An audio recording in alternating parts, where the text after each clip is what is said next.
This is the Jack Murphy Podcast. Here's your host, Jack Murphy. All right, the whole crew back in the house today for the Jack Murphy Podcast. Alpha's been away, and were you at the Love Shack again? No, the Love Shack was here recently, not too long ago. Let me ask you, can I ask you a personal question? Well, that depends. Did you check with your doctor and see if you're healthy enough for sex? Because older people are supposed to ask, aren't they, Daniel? Yeah, I think so. Well, apparently we both are, so. So, big news, apparently, I didn't know it was that big of a deal, but Clive Davis passed away. Here's a photo of him. Clive Davis was 94, and he had a very fascinating musical career.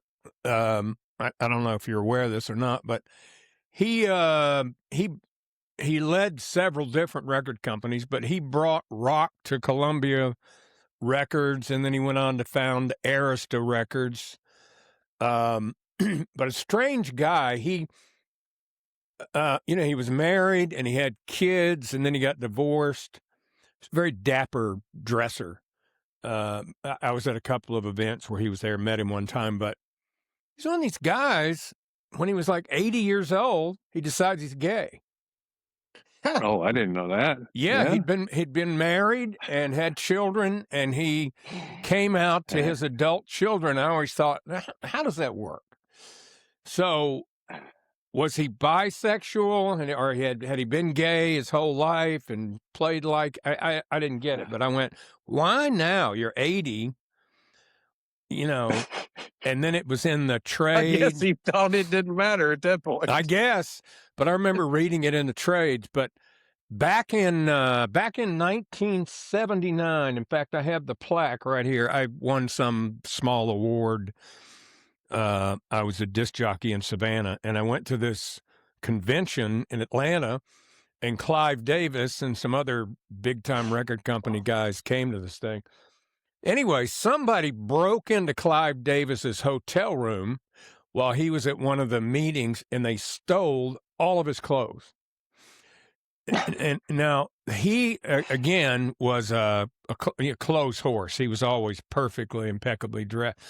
So this guy named Jimmy Davenport, you may remember him, the old bear. He was a record promoter in Atlanta. He had to take him shopping. and he told this story about he said, we went to every frickin' place, and he couldn't find anything he liked. He wound up buying a sport. In Atlanta? Yeah. I mean, he was just that picky, and he's from New York, so. But he was 94 years old. He discovered and signed Whitney Houston. Yeah. He brought a lot of big rock acts to Columbia. I mean, he was very good at what he did. Dead at 94. It doesn't say what he died of, but pretty alive. Yeah. At 80, how do you just wake up one day and go, all these years, I could have been sucking a dick. By the way, children, I thought I'd tell you, I'm a homosexual. I'm a homosexual. Hey, Alpha, you just don't try that. No. You try ice cream. You don't try that. No, you do it one time. They're going to call you that for the rest of life. You're homosexual. You don't sample that unless you are. You're watching the podcast with the man with the most muscular calf muscles in podcasting. I mean, look at that thing. My God, man.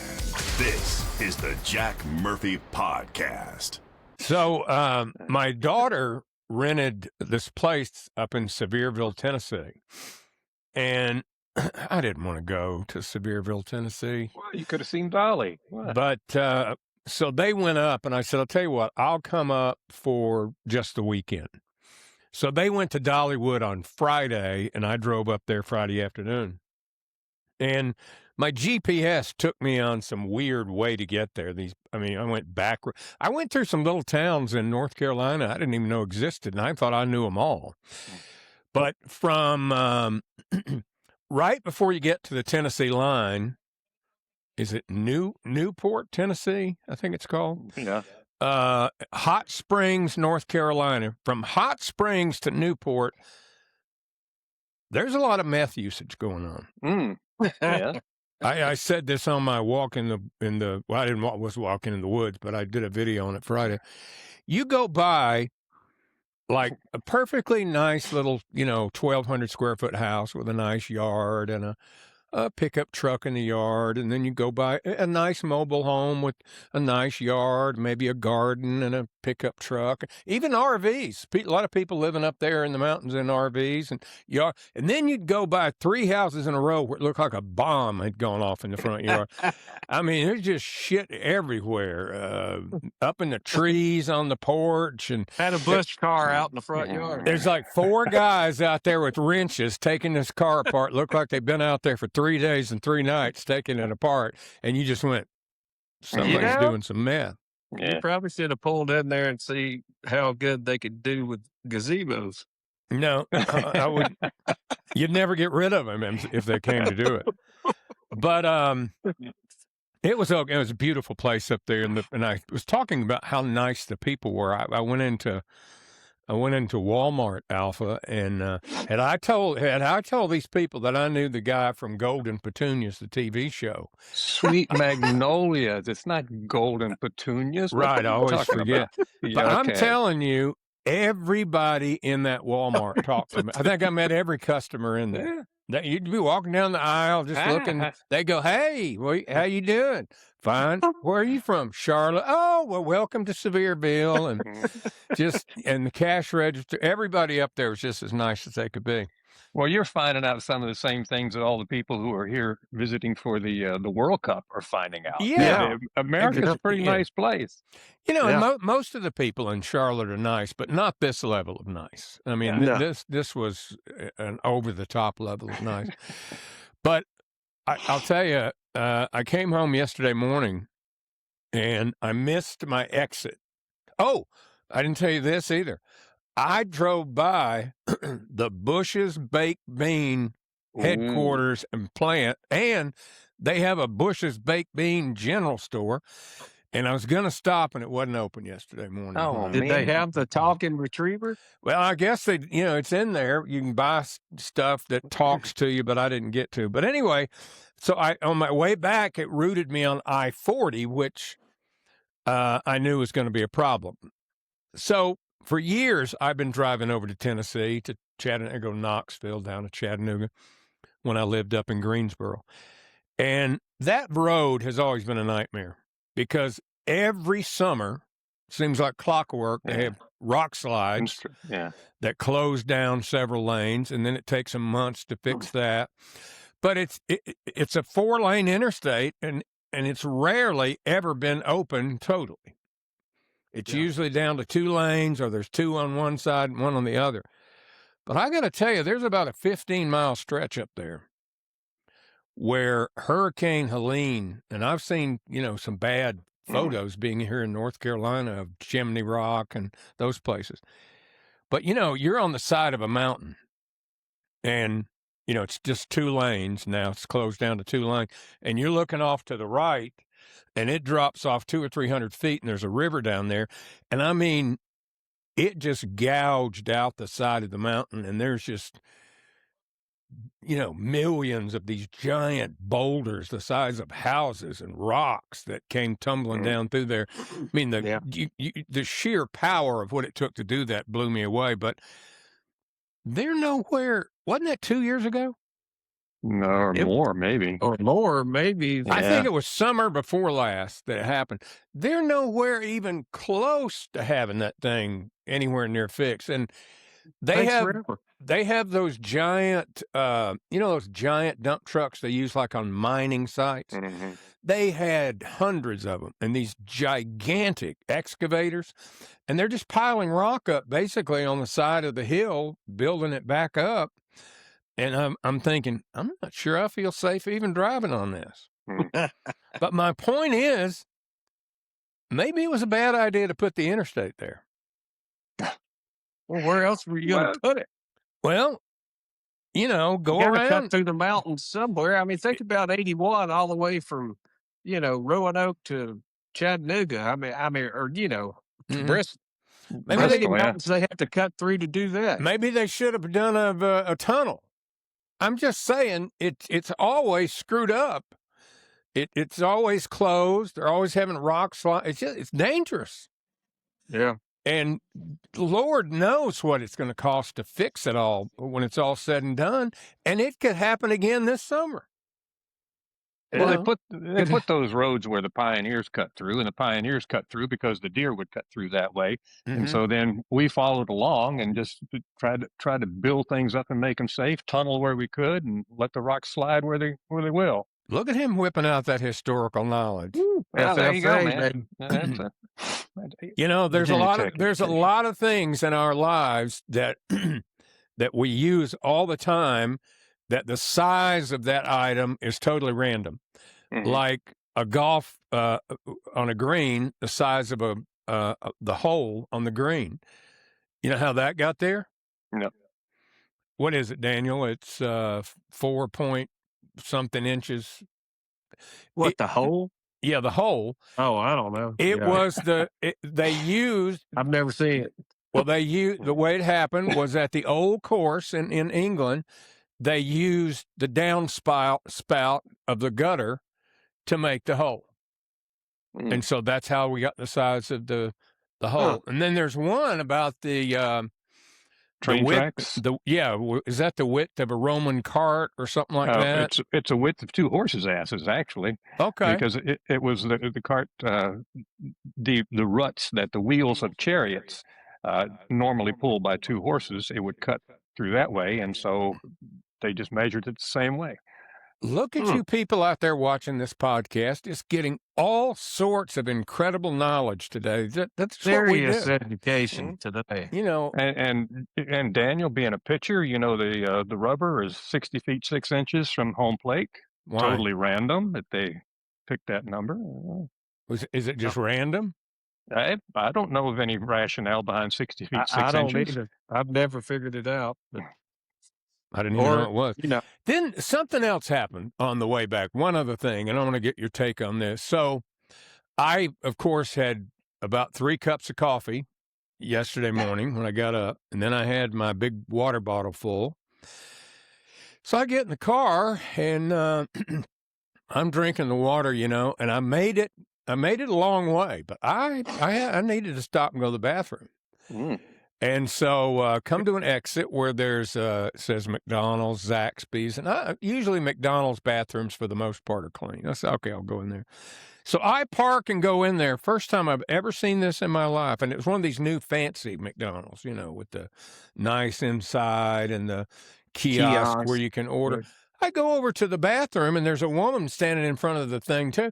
There's a sign on the bathroom door, and it has a keypad on it, and it says, to unlock bathroom, go to the front counter.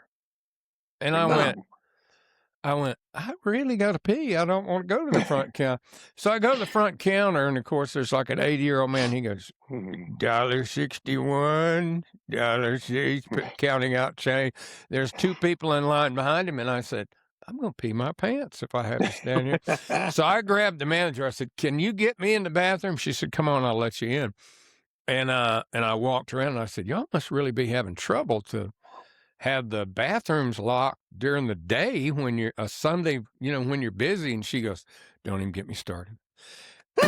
So I wonder why, what's the purpose of doing that? They probably have homeless people that are going in there and, it wasn't really in a place where I would think there were a lot of homeless people. It was a random exit in the mountains, and there's like a motel. Maybe they were cooking meth in there. Who knows? Surely you've been with those service stations. You had to get the key off it, and the key was attached to a hubcap about that big. Like a big old paddle about that long. Right. And back then it was funny.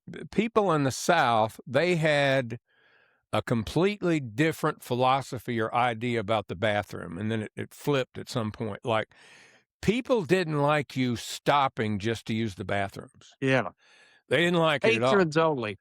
That's why they did that. And then finally somebody figured out, like, let's have really nice bathrooms and encourage people to stop to use them, and we'll start selling them stuff. They'll see that pie and that Coke, and they're going to buy something. Somebody figured it out. Barbecue. But for years, they didn't. If you were driving out in the country and you just stopped at a gas station, Daniel's right. It would have a sign that would say, "Bathrooms are for customers only." Yeah. You had to buy. And who has perfected this now? Buc-ee's. Oh, definitely. Definitely. Yeah. That's why I said, get you some barbecue and Thanks for hanging out with the Jack Murphy Podcast. The podcast that really swings.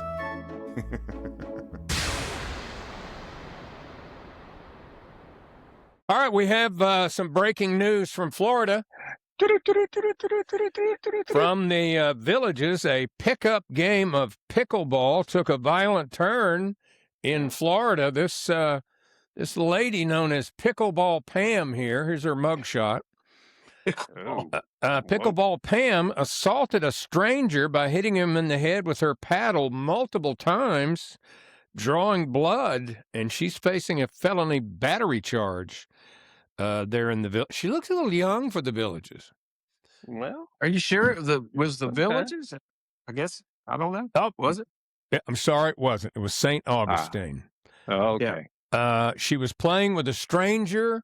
Apparently, I don't know if he was much better than her, but for whatever reason, she attacked him with her paddle, causing cuts and a large amount of blood to flow onto the pickleball court. Well, didn't the guy she was playing or whatever make some kind of remark to her son about his ability? Are you already onto this story? Tell us what you know, Daniel. Well, I mean, that's what I've read this morning. I mean, like he was making some kind of remarks about her son that was playing with him, that he sucked or whatever, and she got pissed. She told the police. Went off on him. She told the police that she was stopping a violent attempt to attack her son, but deputies say there was no imminent threat, and she gave a fake name. And anyway, she's been arrested and charged with a felony for attack. Pickleball. I watch a lot of these reels where these people get pulled over, and they, and why is it that they want to give a fake name when they know they're going to get caught?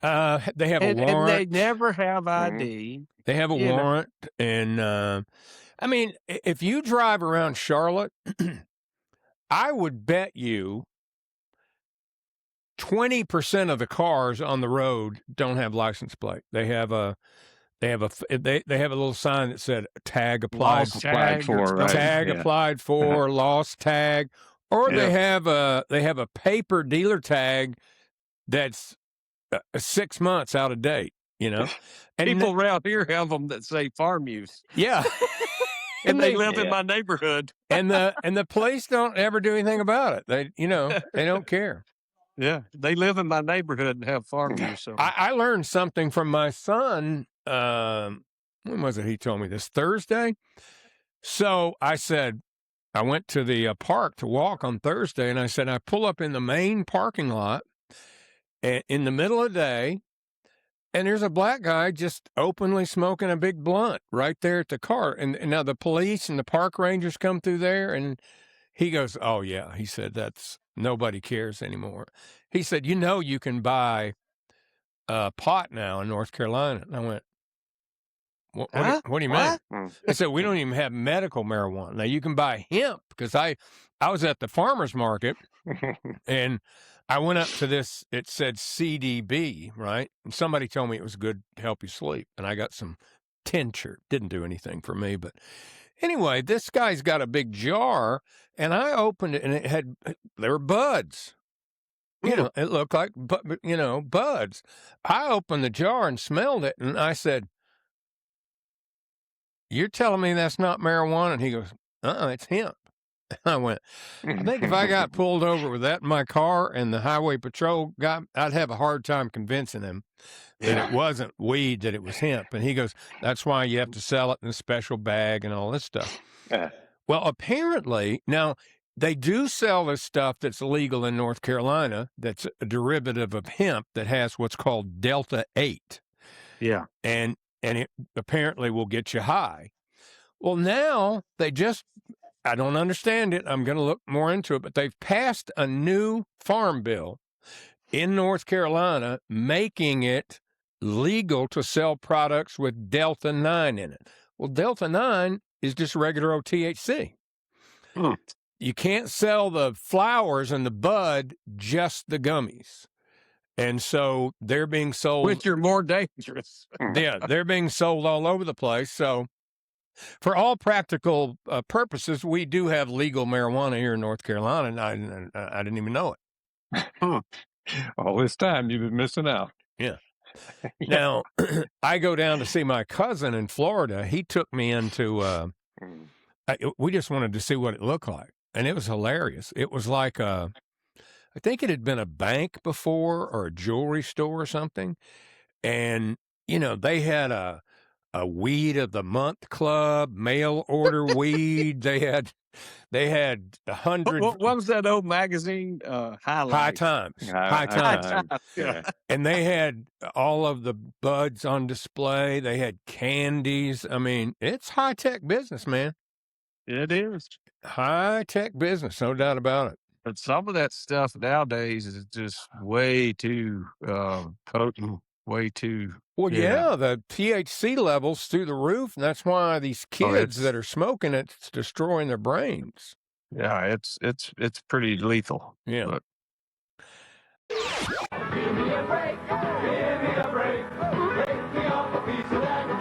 The Jack Murphy Podcast is not being brought to you by Kit Kat Bar. We're all doing this podcast for free. Who needs a sponsor? All right, Alpha, I see that you're still having trouble in Atlanta with the MARTA. Yeah, it's MARTA is not necessarily SMARTA anymore. It's kind of like the Charlotte transit system. They have a lot of violent crime on it, and they run it very similarly to the way they do the one here in Charlotte, which is they slash the budget for security. Yeah. And they cut back on police presence, and now they have assaults, stabbings, shootings, and murders happening on the train, and nobody will do anything about it. Now, do they make you show a ticket when you get on the market? Because here, you have to do like a token or coin or something before you enter. Here in Charlotte, it doesn't give you anything, does it?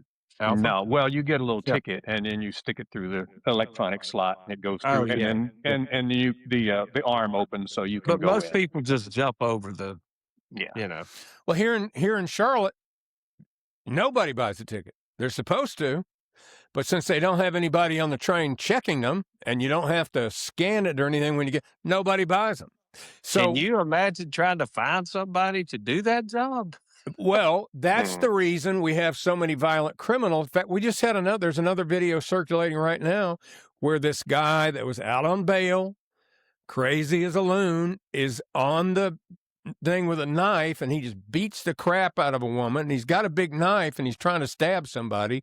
And thank God it stopped, and some other people got on, and the assault stopped. But you don't have to show anything. So what happens here is, a lot of crazy people that need to be in mental institutions and homeless people, they just get on the train and ride it all day because it's air conditioned. It's heated.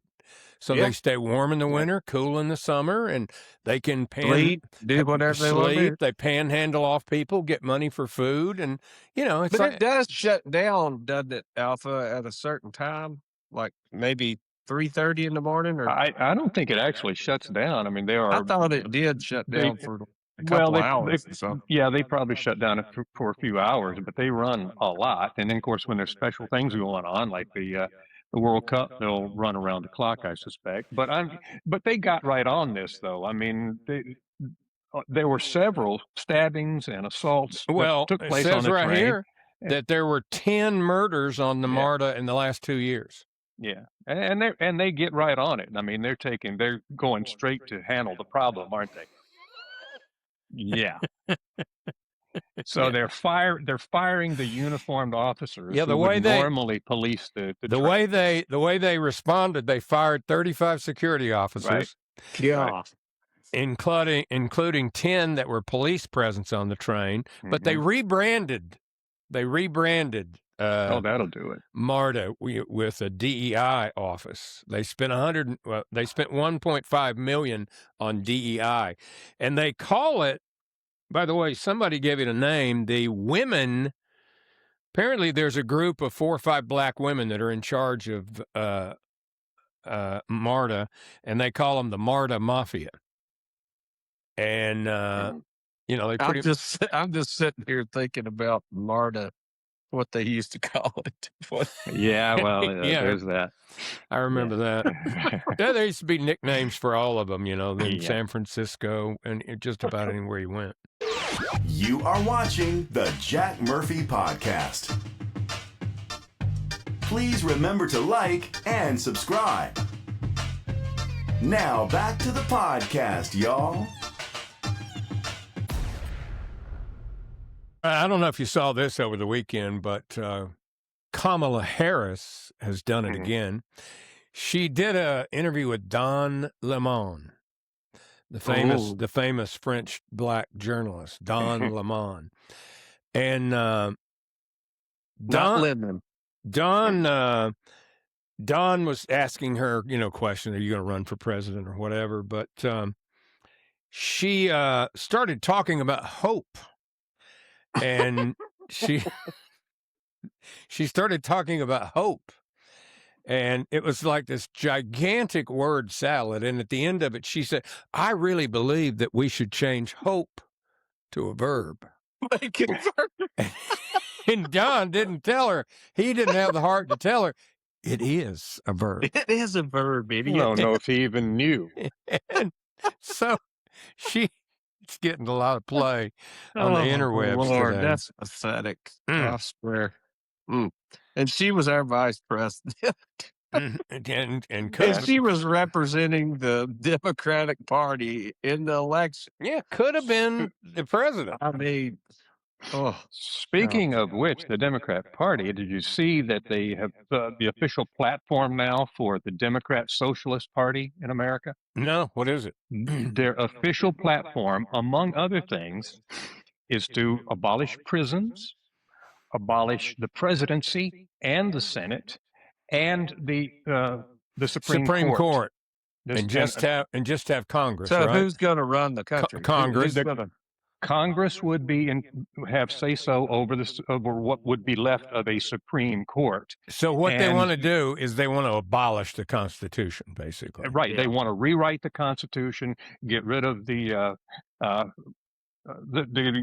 3 branches of government. The Electoral College, do away with the Senate, do away with the presidency, and have a committee that basically runs the country in addition to Congress. I believe in other countries that's called a Politburo, or that's what they. But then the real kicker is they want to establish a militia that they would call the Red Rabbits. And then they would be in charge of policing all of this and making sure it happens. So I mean that's Mao's army, or the brown shirts that the Nazis had. So and people ask Republicans, they'll say something. Donald Trump did this. Is this what you voted for? Well, Democrats, is this what you'll be voting for? Because Democrat socialists are taking over the party, as you'll find out tomorrow with some voting going on in New York. Did you see there's a great series? I think it was a 3-part series. It was on Netflix called The 3-Body Problem.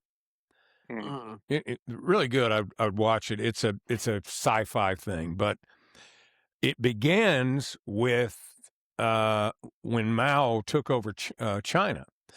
And I didn't exactly know what happened, but basically, his little red book, they destroyed all the institutions in China. Like, I mean, the first part of this series was very brutal to watch because it was this young Chinese girl and her father was like a physicist or something. And they bring him up in front of this crowd and they hit with this sign on him, and all these people are beating him with belts and everything because he was a university professor. Those are called struggle sessions. Yeah. They would have struggle sessions for people who were intelligentsia or people who were previously in power. So the Red Brigade would attack them and sometimes kill a lot of them. This one in the movie, in this show, he died. Yeah. They beat him with a belt buckle and it hit him in the head, and he died. And his daughter was like the central figure in this show. Then once Mao took full power, those students who were in the Red Brigade, they were the first ones that he had eliminated. Right, exactly. Yeah, this girl, the girl that was hitting this guy with the belt, she later winds up in a concentration camp, and she only had one arm, and she had lost the arm and somehow, and she goes, I had no worth to the party, and now I'm just here. And she's like logging, cutting down trees and stuff. And it was just, I didn't realize that Purge operated that way. That's a good series, though. You should watch it.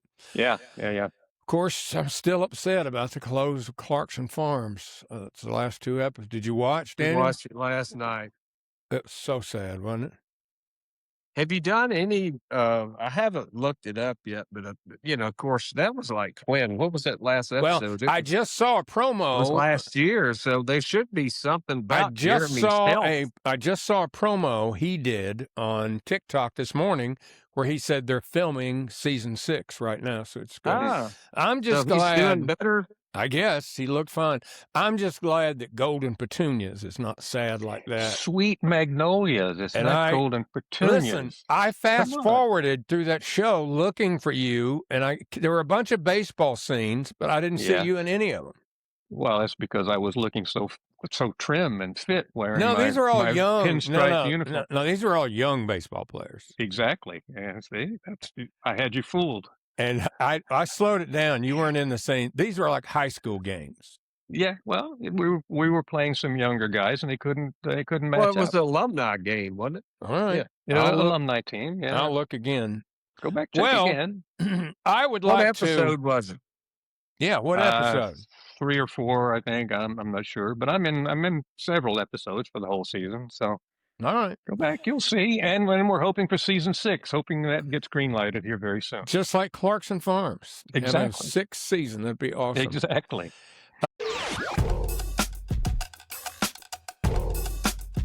I ate noodles with no packet.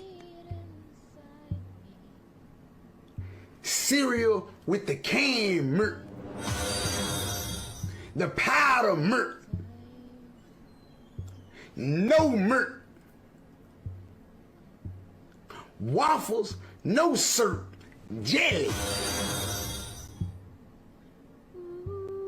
No jelly, nothing. We talk about all the time how the world is going to hell in a handbag. Everything's upside down. They've got the bathrooms locked at McDonald's. You can't even go in there and pee anymore. And just the world is in a bad position. About, how long has it been now? Probably 12 years ago, when I first left the radio station in Greensboro, my wife made a very expensive, impulsive financial decision and bought this really extravagant trip to Bora Bora in Fiji. Whoa. And we stayed at the Four Seasons Bora Bora. She wouldn't even tell me how much it cost. And of course it was, and I said, well, we can't afford that. It's non-refundable. That's her favorite line. Non-refundable. Not refundable. You can't get the money back. It's non-refundable. Yeah, Missy accidentally booked one the other night. So I understand what you're getting at. Yeah. Okay. So anyway, I say, okay, well, I guess we're going to Bora Bora then. And it's hell getting to Bora Bora. Yeah. It's out there. You thought getting to Hawaii was rough. Try going to Bora Bora. It's way on out there. It's another couple of 1,000 miles past Hawaii. And you go to the main island in Tahiti, and the main airport there, you land. We flew on one of those gigantic Airbus 380s, which is like 747 size. Anyway, we land in Tahiti. Then you get on another airplane, a smaller one, and a prop plane. That wasn't any fun at all, flying over the ocean. And anyway, but once you got there, got in your place, very, very nice. We stayed in one of those places that, sit over the water, and, you got your own ocean and everything. It was beautiful. But I went out fishing one day. Several other people from the resort, we all went in together and rented this fishing boat, and we go out there. And it was great. It was the only way to learn anything about Fiji, basically, because the people in the resort, they weren't going to say anything negative or bad. But this guy was wide open. I didn't know this, but it's a French territory, and they hate the French. Who doesn't? Because the French tax everything that comes in there very highly. As a result, they don't have anything. Like, this guy couldn't even afford decent reels and rods and lures for his fishing business. And then he got into the, they're still pissed at America about the nuclear testing that went on there back, right before World War II and after. But I asked him, I said, what's the biggest problem that you're facing here in Bora Bora? And he said, it's not just Bora Bora, it's the whole country, and it's pornography. I said, what do you mean? He goes, porn. He goes, we didn't have the internet before. And he goes, the people here all used to be very religious, real conservative. We hardly had any crime. And he goes, suddenly everybody's watching porn on their phone or on TV or whatever from the internet. And he goes, so now we're having rapes. We have pedophilia, which we never had. Wow. He went through all these different things. STDs we never had. He goes, now everybody has them. And suddenly, I just read this morning, now in Fiji, they have a gigantic HIV epidemic going on. They have 2,000 new cases last year, a 26% increase from the year before. And this guy, the other thing he said, he said, in fact, when I was growing up, he said, I don't even remember there being any gay people. And he said, then the porn came along, and now all of a sudden, there's gay people everywhere. People came out of the closet. Yeah. Maybe everybody's going. Maybe that's what happened to Clive Davis. Yeah, everybody's going Clive Davis. So anyway, I just thought that was an interesting story. Wow. Hey, it's me, Ralph, here at the bottom of Lake Wiley. Down here, the only thing that keeps us going is the Jack Murphy Podcast. We watch new episodes on our waterproof iPads. Anyway, remember to like and subscribe so we have something to do down here. Now, back to the Jack Murphy Podcast. All right. Well, I want to wrap up the podcast today. That's the podcast for active older people. We like to stay on top of all the trends, and we like to, give you the healthy trends that you need. And today we have some advice for the women. So, gentlemen, if your wife doesn't watch the podcast with you, well, shame on her. And you should talk to her about that and discipline her if need be to get her over to watching the podcast. And have her be submissive to you. Yes, and she should subscribe to the podcast as well. It would be good for her to learn some of the knowledge that we dispense. But if you want to write these down, guys, and you can give them to her later, she'll use. These are 8 cleaning mistakes made by women when they're cleaning up their house. Careful. The first one, and I would have never thought of this, forgetting to clean the things you use to clean. So if your wife is not disassembling the vacuum cleaner every couple of months and giving it a thorough cleaning inside, she's just blowing the dust right back in your face. Let's put a stop to that today. Emptying it. Nip it in the bud. Number 2, mopping floors with laundry detergent. Well, that's just lazy. Let's use the proper cleaning products for the proper areas of the house. If you want the floor to be clean enough to eat off of, Yeah. Now, apparently this was some internet hack, and it doesn't even use. Number 3, here's a big one. First of all, her cleaning thing under the sink where she stores all this stuff, that box should be really organized and labeled correctly. And clean. Using cleaning agents incorrectly because you don't read the instructions. Now, again, you need to talk with her about this. And think about, men, they always read the instructions. Always. Have her, maybe quiz her. Yeah. Like pick up a cleaner and quiz I'm her. writing all this down. Yeah.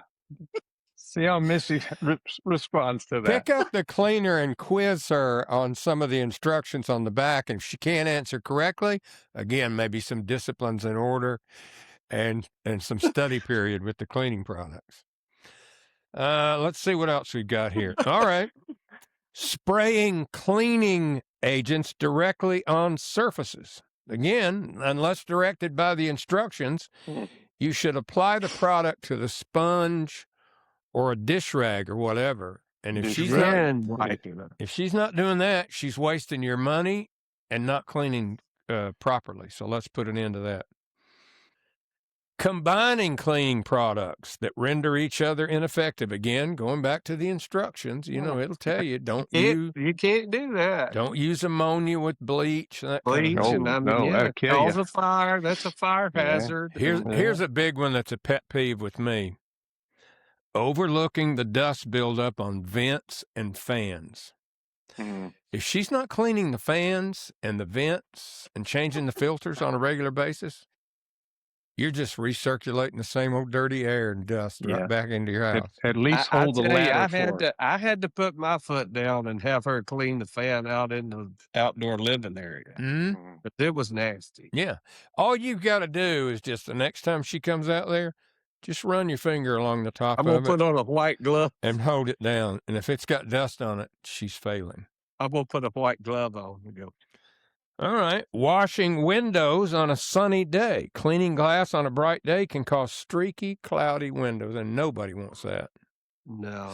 How can you be Mrs. Kravitz and keep your eyes on what's happening in the neighborhood if you've got make sure everything is in line in the neighborhood while I'm here during the day. If I can't see out the windows. Exactly. Exactly. And then, this goes without saying, cleaning infrequently or sporadically. Nobody wants to hear that, but cleaning regularly makes the process easier. Yes. So don't wait till it gets just nasty. Let's get on a schedule. Don't wait till I have to say something about it. Let's get on a schedule and stick with it. And don't go for any of this done is better than perfect. No, it's not. No, it's not. Perfect is better than done.